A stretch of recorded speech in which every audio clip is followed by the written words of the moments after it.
नमस्कार विद्यार्थियों, स्वागत है आपका अपने YouTube चैनल हिंदी शिक्षा संसार में। बच्चों, आपके पाठ्यक्रम में आपकी दो पुस्तक आरोह और वितान के अतिरिक्त एक पुस्तक और है, अभिव्यक्ति और माध्यम। उसके अंतर्गत कुछ विषय आपके कक्षा 11 और कक्षा 12 में शामिल किए गए हैं और एक विषय जो दोनों में ही कॉमन है वो है जनसंचार माध्यम। तो आज हम उसी का अध्ययन करेंगे, उसी पर चर्चा करेंगे। शुरुआत करते हैं। सबसे पहला प्रश्न, संचार क्या है? संचार इंग्लिश में इसके लिए शब्द है कम्युनिकेशन, मतलब एक दूसरे से बात करना। और जब हम एक दूसरे से बात करते हैं, अपनी भावनाओं का, अपने विचारों का आदान प्रदान करते हैं, क्या कहना चाहते हैं, हमारे पास क्या संदेश है, उसका आदान प्रदान करते हैं, तो वही संचार है। तो लिखेंगे, संचार शब्द की व्युत्पत्ति चर धातु से हुई है, जिसका अर्थ है चलना या एक स्थान से दूसरे स्थान तक पहुंचना। संचार सिर्फ दो व्यक्तियों तक सीमित परिघटना नहीं है, यह हजारों लाखों लोगों के बीच होने वाले जनसंचार तक विस्तृत है। अतः सूचनाओं, विचारों और भावनाओं को लिखित, मौखिक या दृश्य श्रव्य माध्यम के जरिए सफलतापूर्वक एक जगह से दूसरी जगह पहुंचाना ही संचार है, और इस प्रक्रिया को अंजाम देने में मदद करने वाले तरीके संचार माध्यम कहलाते हैं। तो इसकी परिभाषा बचे हुए कि सूचनाओं, विचारों और भावनाओं को लिखित या मौखिक रूप से एक दूसरे तक पहुंचाना, एक जगह से दूसरी जगह तक पहुंचाना संचार है। और जो माध्यम या जो प्रक्रिया, इस जो संचार प्रक्रिया है, इसको अंजाम देने में जो तरीके मदद करते हैं, उनको जनसंचार माध्यम कहा जाता है। संचार के विभिन्न प्रकार बताइए। तो संचार एक जटिल प्रक्रिया है, इसके कई रूप या प्रकार है जो निम्नलिखित है। मौखिक संचार, मौखिक मतलब मुख के द्वारा बोलकर, तो एक दूसरे के सामने वाले इशारे या क्रिया को मौखिक संचार कहते हैं। इसमें हाथ की गति, आँखों व चेहरे के भाव, स्वर के उतार चढ़ाव आदि क्रियाएं होती हैं।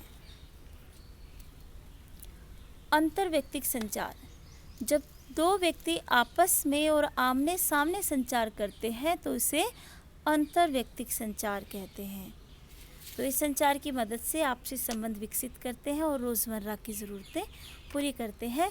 संचार का यह रूप पारिवारिक और सामाजिक रिश्तों की बुनियाद है। मतलब जब हम आपस में एक दूसरे के साथ बात कर रहे हैं, अपनी सूचनाओं को, अपनी भावनाओं को, अपने विचारों को एक दूसरे के सामने प्रकट कर रहे हैं प्रत्यक्ष रूप से, तो वो अंतर्व्यक्तिक संचार है। समूह संचार, जैसा कि नाम से ही स्पष्ट होता है, समूह में जो संचार प्रक्रिया जब की जाती है तो इसमें एक समूह आपस में विचार विमर्श या चर्चा करता है। कक्षा समूह इसका अच्छा उदाहरण है। इस रूप का प्रयोग समाज और देश के सामने उपस्थित समस्याओं को बातचीत और बहस के जरिए हल करने के लिए होता है। तो जब सूचनाओं और विचारों का आदान प्रदान एक समूह तक किया जाता है, जैसे कक्षा में अध्यापक जब पढ़ाता है तो कक्षा क्या है? विद्यार्थियों का समूह है। जब वो अपनी सूचनाओं को, अपने विचारों को सभी विद्यार्थियों के सामने प्रकट करता है, एक समूह तक पहुंचाता है, तो वहाँ पर कौन सा संचार होता है? समूह संचार होता है। अब है जन संचार। जन जुड़ा है लोगों से और लोगों के एक विशाल समूह से। तो जब व्यक्तियों के समूह के साथ संवाद किसी तकनीकी या यांत्रिकी माध्यम के जरिए समाज के एक विशाल वर्ग से किया जाता है तो इसे जनसंचार कहते हैं। इसमें एक संदेश को यांत्रिक माध्यम के जरिए बहुगणित किया जाता है ताकि उसे अधिक से अधिक लोगों तक पहुंचाया जा सके। रेडियो, अखबार, टीवी, सिनेमा, इंटरनेट आदि इसके माध्यम हैं। तो संचार और जनसंचार में क्या फ़र्क हो गया? जनसंचार में क्या है? लोगों के एक विशाल समूह तक सूचनाओं को पहुंचाया जाता है और उससे हम आमने सामने बात नहीं कर सकते। किसी यांत्रिक माध्यम का सहारा हमें लेना पड़ता है, प्रत्यक्ष संवाद संभव नहीं हो पाता।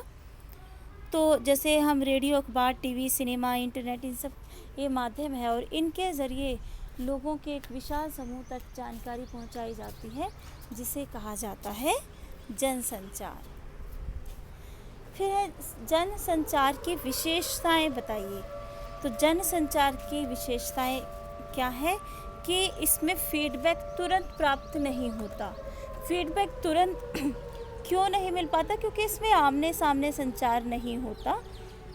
जहाँ आमने सामने संचार होता है वहाँ तुरंत प्रतिक्रिया मिलेगी, तुरंत फीडबैक मिलेगा। लेकिन यहाँ पर ऐसा नहीं होता। हम रेडियो, अखबार या टीवी इनके माध्यम से सूचनाओं को पहुँचाया जाता है, तो तुरंत लोगों की फीडबैक नहीं मिल पाती। और इसके संदेशों की प्रकृति सार्वजनिक होती है, सबके लिए होती है। संचार और प्राप्तकर्ता के बीच कोई सीधा संबंध नहीं होता और जनसंचार के लिए औपचारिक संगठन होता है। इस माध्यम के लिए यहाँ एक बहुत महत्वपूर्ण प्रश्न इसमें बनेगा कि इस माध्यम के लिए अनेक द्वारपाल होते हैं। द्वारपाल वह व्यक्ति या व्यक्तियों का समूह है जो जनसंचार माध्यमों से प्रकाशित या प्रसारित होने वाली सामग्री को नियंत्रित और निर्धारित करता है। तो प्रश्न पूछा जाता है कि द्वारपाल की भूमिका कौन निभाते हैं? द्वारपाल की भूमिका निभाएंगे संपादक, उपसंपादक, सहायक संपादक। ये द्वारपाल की भूमिका निभाते होते हैं। और इनका काम क्या है? द्वारपाल का काम क्या है कि जिस द्वार से खबरें लोगों तक पहुंचनी है, तो ये क्या करते हैं? वो ये इस बात को इस सुनिश्चित करते हैं कि जो सामग्री लोगों तक परोसी जा रही है वो किस रूप में पहुंचनी चाहिए। तो उसको नियंत्रित करते हैं, उसको निर्धारित भी करते हैं। जैसे कि खबरें तो बहुत सारी होती होंगी, बहुत सारी सूचनाएं होती हैं जिनको खबरों के बारे में खबरों के तौर पर छापा जा सकता है, लेकिन हर कोई सूचना जो है नहीं छापी जाती। क्यों? क्योंकि वो ये तय करते हैं कि कौन सी खबर जो है दर्शकों तक जानी चाहिए, कौन सी नहीं जानी चाहिए और किस रूप में जानी चाहिए।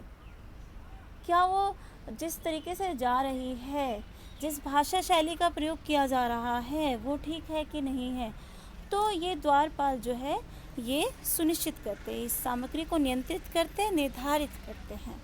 क्यों? क्योंकि बहुत ज़्यादा लोगों तक, मतलब लोगों के एक विशाल समूह तक ये सामग्री जाती है, तो इसलिए इनको अच्छे तरीके से नियंत्रित और निर्धारित करना बहुत ज़रूरी है। तो द्वारपाल की भूमिका कौन निभाता है? संपादक, उपसंपादक, सहायक संपादक। जनसंचार के कार्य बताइए। तो जनसंचार के कार्य क्या हैं? अगर हम अपने सामने जनसंचार के माध्यम रख लें, रेडियो, टीवी, अखबार, इंटरनेट, तो उन माध्यमों को सामने रख के सोचना शुरू कर दें कि इनके क्या क्या काम है। देखो, उससे हमारा मनोरंजन होता है, सूचना होती है, हमें विचार विमर्श के लिए विषय मिलता है। तो यही इसके कार्य हैं जनसंचार के: सूचना देना, शिक्षित करना, मनोरंजन करना, एजेंडा तय करना, निगरानी करना, विचार विमर्श के मंच तैयार करना। जनसंचार के प्रमुख माध्यमों का उल्लेख कीजिए। कौन कौन से? अखबार, रेडियो, टीवी, इंटरनेट, सिनेमा आदि। जनसंचार माध्यमों के लाभ व हानि बताइए। तो लाभ क्या है कि यह हमारे दैनिक जीवन में शामिल हो गया है। धर्म से लेकर सेहत तक की जानकारी इन माध्यमों से हमें मिलती है। इसमें मानव जीवन सरल, समर्थ व सक्रिय हुआ है। सूचनाओं व जानकारियों के कारण लोकतांत्रिक प्रक्रिया को मजबूती मिली है। सरकारी कामकाज पर निगरानी बढ़ी है। और हानि क्या है? इसकी कमियां क्या है कि इसने काल्पनिक जीवन को बढ़ावा दिया है। इससे पलायनवादी प्रवृत्ति बढ़ रही है। समाज में अश्लीलता व असामाजिकता बढ़ रही है। अश्लीलता, जैसे हम टीवी पर कुछ कार्यक्रम देखते हैं जिसमें अश्लील जो है, जिनका बच्चों पर बहुत बुरा प्रभाव पड़ता है, ऐसी चीज़ें दिखाई जाती हैं। तो इससे क्या होता है? समाज में अश्लीलता बढ़ रही है, हिंसक प्रवृत्तियां दिखाई जाती है, धूम्रपान करते हुए दिखाया जाता है, ये सब समाज पर बुरा प्रभाव डालते हैं। असामाजिकता बढ़ रही है, लोग इसी में सारा दिन इन्हीं में लगे रहते हैं, टीवी देखने में, रेडियो सुनने में, इंटरनेट देखने में। आसपास समाज में क्या हो रहा है, समाज से घुलने मिलने का वक्त नहीं है लोगों के पास। तो असामाजिकता भी बढ़ रही है। गलत मुद्दों को ज़बरदस्त प्रचार के ज़रिए सही ठहराया जाता है। हम देखते हैं कई बार मीडिया में ऐसी खबरें आती हैं जिसमें सच्चाई बहुत कम होती है, लेकिन प्रचार के लिए अपनी टीआरपी बढ़ाने के लिए गलत मुद्दों को भी सही ठहराने की कोशिश की जाती है। तो ये इसकी हानियाँ हैं। प्रिंट माध्यम का वर्णन करते हुए इसकी विशेषताएं भी बताइए।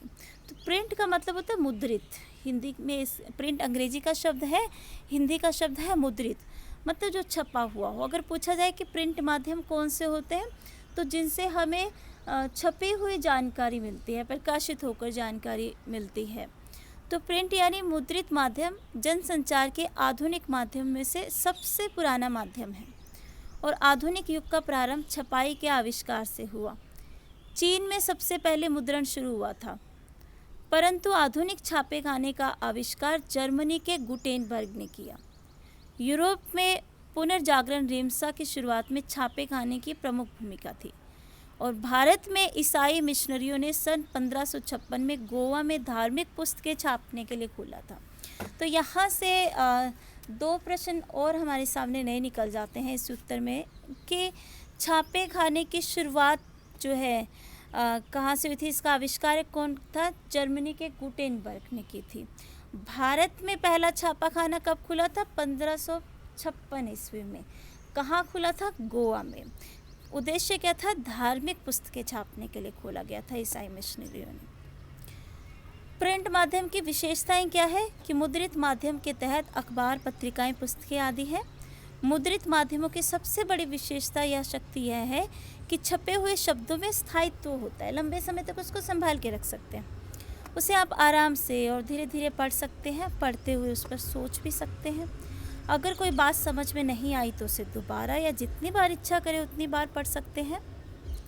यही नहीं, अगर आप अखबार या पत्रिका पढ़ रहे हो तो आप अपनी पसंद के अनुसार किसी भी पृष्ठ और उस पर प्रकाशित किसी भी समाचार या रिपोर्ट से पढ़ने की शुरुआत आप कर सकते हो। लेकिन टीवी, रेडियो इनमें ऐसा नहीं होता। लेकिन इसमें हम अपनी इच्छा अनुसार, अपनी सुविधा के अनुसार, अपनी गति के अनुसार जहाँ मर्जी से चाहे पढ़ना शुरू कर सकते हैं, सोच सोच के पढ़ सकते हैं। किसी का अर्थ समझ में नहीं आया, डिक्शनरी सामने खोल ली, उसका अर्थ समझा, उसके बाद फिर दोबारा पढ़ना शुरू कर सकते हैं। मुद्रित माध्यमों के स्थायित्व का एक लाभ यह भी है कि आप इन्हें लंबे समय तक सुरक्षित रख सकते हैं और उसे संदर्भ की तरह इस्तेमाल कर सकते हैं। मुद्रित माध्यमों की दूसरी बड़ी विशेषता यह है कि लिखित भाषा का विस्तार है। जाहिर है कि इसमें लिखित भाषा की सभी विशेषताएं शामिल हैं। लिखित और मौखिक भाषा में सबसे बड़ा अंतर यह है कि लिखित भाषा अनुशासन की मांग करती है। बोलने में एक स्वतःस्फूर्तता होती है, लेकिन लिखने में आपको भाषा, व्याकरण, वर्तनी और शब्दों के उपयुक्त इस्तेमाल का ध्यान रखना पड़ता है। ये इसकी कमी में भी आ जाता है।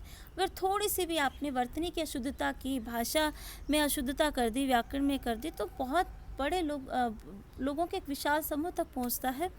तो इसलिए ध्यान रखना पड़ता है भाषा का, व्याकरण का, शब्दों का और वर्तनी का। लोगों तक पहुंचना है तो आपको एक प्रचलित भाषा में लिखना पड़ता है ताकि उसे अधिक से अधिक लोग समझ पाएं। मुद्रित माध्यमों की तीसरी विशेषता यह है कि यह चिंतन, विचार के विश्लेषण का माध्यम है।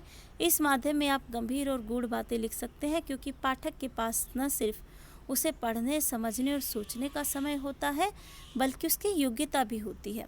असल में मुद्रित माध्यमों का पाठक वही हो सकता है जो साक्षर हो और जिसने औपचारिक या अनौपचारिक के जरिए एक विशेष स्तर की योग्यता भी हासिल की हो।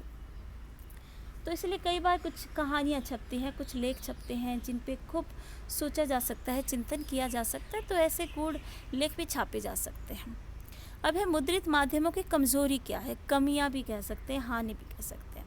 तो निरक्षरों के लिए मुद्रित माध्यम किसी काम के नहीं है क्योंकि वो पढ़ लिख नहीं सकते। साथ ही मुद्रित माध्यमों के लिए लेखन करने वालों को अपने पाठकों के भाषा ज्ञान के साथ साथ उनके शैक्षिक ज्ञान और योग्यता का विशेष ध्यान रखना पड़ता है। इसके अलावा उन्हें पाठकों की रुचियों और ज़रूरतों का भी पूरा ध्यान रखना पड़ता है। रुचि क्या है? तो वे रेडियो, टीवी या इंटरनेट की तरह तुरंत घटी घटनाओं को संचालित नहीं कर सकते। जैसे रेडियो, टीवी वगैरह में तो लाइव भी हमें मिल जाता देखने के लिए, लेकिन समाचारों में ऐसा नहीं होता, अखबारों में ऐसा नहीं होता, प्रिंट माध्यम में ऐसा नहीं होता। तुरंत घटी घटनाएं जो है उसकी जानकारी नहीं मिलती, क्योंकि एक निश्चित अवधि पर प्रकाशित होती है। जैसे अखबार 24 घंटे में एक बार या साप्ताहिक पत्रिका सप्ताह में एक बार प्रकाशित होती है। अखबार या पत्रिका में समाचारों या रिपोर्ट को प्रकाशन के लिए स्वीकार करने की एक निश्चित समय सीमा होती है, जिसे डेडलाइन कहते हैं। डेडलाइन क्या होता है?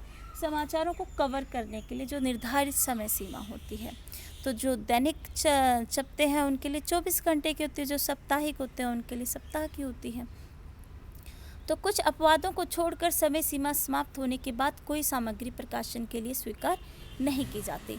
इसलिए मुद्रित माध्यमों के लेखकों और पत्रकारों को प्रकाशन की समय सीमा का पूरा ध्यान रखना पड़ता है। इसी तरह मुद्रित माध्यम में लेखक को जगह का भी पूरा ध्यान रखना चाहिए, कितना स्पेस उसको दिया गया उसी का उसको प्रयोग करना है। तो भारत का पहला सर्वाधिक किसे माना जाता है? देवऋषि नारद को। जनसंचार का सबसे पहला महत्वपूर्ण तथा सर्वाधिक विस्तृत माध्यम कौन सा था?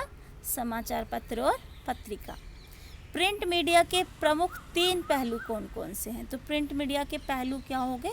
एक तो समाचारों को संकलित करना, फिर संपादन करना, फिर मुद्रण तथा प्रसारण। मतलब पहले समाचारों को इकट्ठा किया जाएगा, फिर उनकी एडिटिंग की जाएगी, किस किस का संपादन करना है और कहाँ तक, उसमें क्या गलतियाँ, वो सब कुछ देखा जाता है। फिर मुद्रण मतलब फिर उसको छापा जाता है, प्रसारण फिर उसको लोगों तक पहुँचाया जाता है, उसको प्रकाशित किया जाता है। समाचारों को संकलित करने का कार्य कौन करता है? संवाददाता। भारत में पत्रकारिता की शुरुआत कब और किससे हुई? भारत में पत्रकारिता की शुरुआत सन 1780 में जेम्स ऑगस्ट हिक्की के बंगाल गजट से हुई, जो कलकत्ता से निकला था। तो ये काफ़ी बार आया हुआ ये प्रश्न भी हमें ध्यान रखना है। 1780 में, और किसने? जेम्स ऑगस्ट हिक्की का बंगाल गजट, वहाँ से भारत में पत्रकारिता की शुरुआत हुई। हिंदी का पहला साप्ताहिक पत्र किसे माना जाता है जो सप्ताह में एक बार छपता है? तो वो है उदंत मार्तंड, और ये भी कलकत्ता से निकला था, और इसके किसके संपादन में? पंडित जुगल किशोर शुक्ल के संपादन में। आज़ादी से पूर्व कौन कौन से प्रमुख पत्रकार हुए? इनके हम कम से कम 2 नाम हमें याद रहने चाहिए इनमें से। महात्मा गांधी, लोकमान्य तिलक, मदन मोहन मालवीय, गणेश शंकर विद्यार्थी, माखनलाल चतुर्वेदी, महावीर प्रसाद द्विवेदी, प्रताप नारायण मिश्र, बाल मुकुंद गुप्त आदि ये आज़ादी से पूर्व के पत्रकार हैं। और आज़ादी से पूर्व के प्रमुख समाचार पत्रों और पत्रिकाओं के नाम लिखिए। इनमें से कम 2 जो है हमें याद होने चाहिए इसमें से। केसरी, हिंदुस्तान, सरस्वती, हंस, करमवीर, आज, प्रताप, प्रदीप, विशाल भारत आदि। आज़ादी के बाद की प्रमुख पत्र पत्रिकाओं तथा पत्रकारों के नाम लिखिए। प्रमुख पत्र हैं नवभारत टाइम्स, जनसत्ता, नई दुनिया, हिंदुस्तान, अमर उजाला, दैनिक भास्कर, दैनिक जागरण, और भी बहुत से आप सबको पता ही होंगे, पंजाब केसरी भी आ जाता है। प्रमुख पत्रिकाएं ये याद रखनी है: धर्मयुग, साप्ताहिक हिंदुस्तान, दिनमान, रविवार, इंडिया टुडे, आउटलुक, और भी हम पुस्तकालय में अपने देखते हैं सब पत्रिकाएं जो है वहाँ से हम लिख सकते हैं। ये सब आज़ादी के बाद की हैं। प्रमुख पत्रकार कौन कौन से हैं? अज्ञेय, रघुवीर सहाय, धर्मवीर भारती, मनोहर श्याम जोशी, राजेंद्र माथुर, प्रभास जोशी आदि ये प्रमुख पत्रकार हैं। तो धन्यवाद बच्चों, आज के लिए इतना ही, और इसे विषय में आगे पत्रकारिता के विविध आयाम लेकर हम आपके सामने प्रस्तुत होंगे कल। आज इतना ही, धन्यवाद। Stay home, stay safe.